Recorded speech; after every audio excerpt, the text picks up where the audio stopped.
So paleo diet before and after. Freely, which is paleo diet? On the left. On the left. And this is you paleo or vegan? That's me, vegan. Paleo. Okay, so vegan. Raw So vegan. on the left, the bikini is fat ones paleo. The slim is vegan. This bum shot vegan. Yes, vegan. Raw vegan. Okay, and vegan or paleo? Vegan. Okay, interesting. I was thinking of the pattern here. So paleo on the left. Yeah. Vegan on the right. Looking fitter there. Vegan or paleo? Vegan. Definitely I never vegan. look like that doing paleo. Vegan or paleo? Vegan. Okay. And paleo on the left? Vegan on the right? Yeah. Sexy. Vegan or paleo? Vegan. Vegan, okay. Vegan or paleo? What are you drinking there? Vegan. Gatorade. Gatorade. Sugar. Raw vegan. Doesn't Gatorade. sugar make you fat? Obviously not. Obviously not. Obviously fucking not. So, moral of the story, paleo equals fat, vegan equals slim, fit, healthy, sustainable, Tasty. tasty. Done. Tasty indeed. For tonight, we are getting ready to make some mashed cauliflower. Charles and I are a bit obsessed with mashed cauliflower and love making it in a variety of ways. We did, in fact, serve mashed cauliflower at our wedding reception, so 125 guests were able to enjoy our version of this lovely accompaniment for their meals. Mashed cauliflower is great.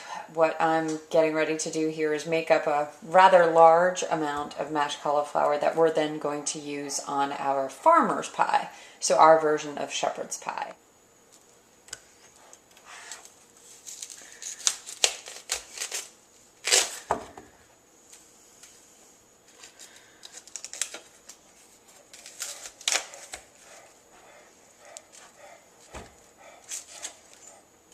You don't have to be super particular on how you chop up your head of cauliflower for this. You do want to pull out the leaves, as those don't have the best flavor in them.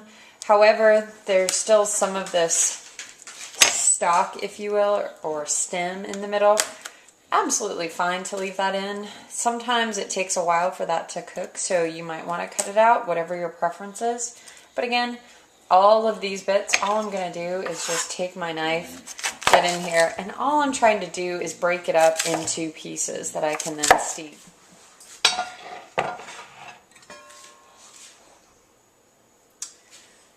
And this is our lovely 4-quart round Le Creuset piece. To this head of cauliflower, I'm going to add about 2 cloves of smashed garlic. So these add a really nice flavor into the cauliflower as it's cooking. So just going to scatter those in there.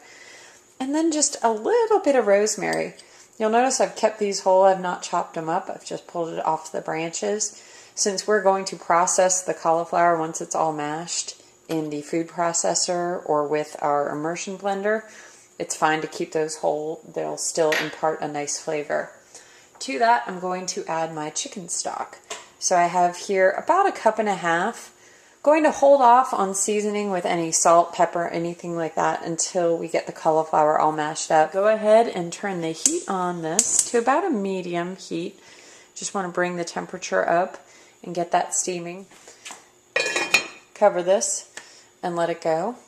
Check on it in about 15 minutes or so, see how the cauliflower is doing, maybe give it a stir. Okay, just going to check in here on how we're looking. So we've got a nice simmer going on. Just going to go ahead and give everything some nice stir. You can see the cauliflower is already pretty mushy and kind of starting to fall apart, which is a good thing. Still have a good amount of liquid in there, so I kind of want to let that cook off, but I want to be careful not to burn the cauliflower. We have our cauliflower added to our food processor. Again, added all that rosemary, garlic, the little bit of broth that was left, but as you can see, it's pretty dried out. There's not a lot of liquid left in this. This is also the part where you can have all sorts of fun with your mashed cauliflower. If you wanted, and you were doing the whole dairy thing in your life, you could add in some goat cheese, some heavy cream or butter to add that creamy texture in there. You could add some crumbled up bacon in, some chives. Sometimes to get more of a creamy texture, we'll go ahead and add some of our Paleo mayonnaise to this. Again, flavorings, seasonings, whatever you like. If you wanted to do more of an Asian-inspired mashed cauliflower, I would suggest maybe some ginger, perhaps a little sesame oil to add that flavor to your mashed cauliflower. So many different ways that you can serve this and make it taste just amazing. So we're going to go ahead and let this roll.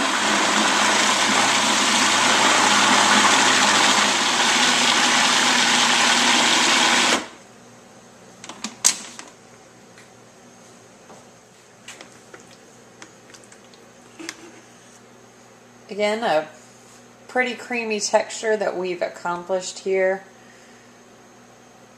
Looks pretty darn close to some mashed potatoes, which is why a lot of places will call these faux potatoes.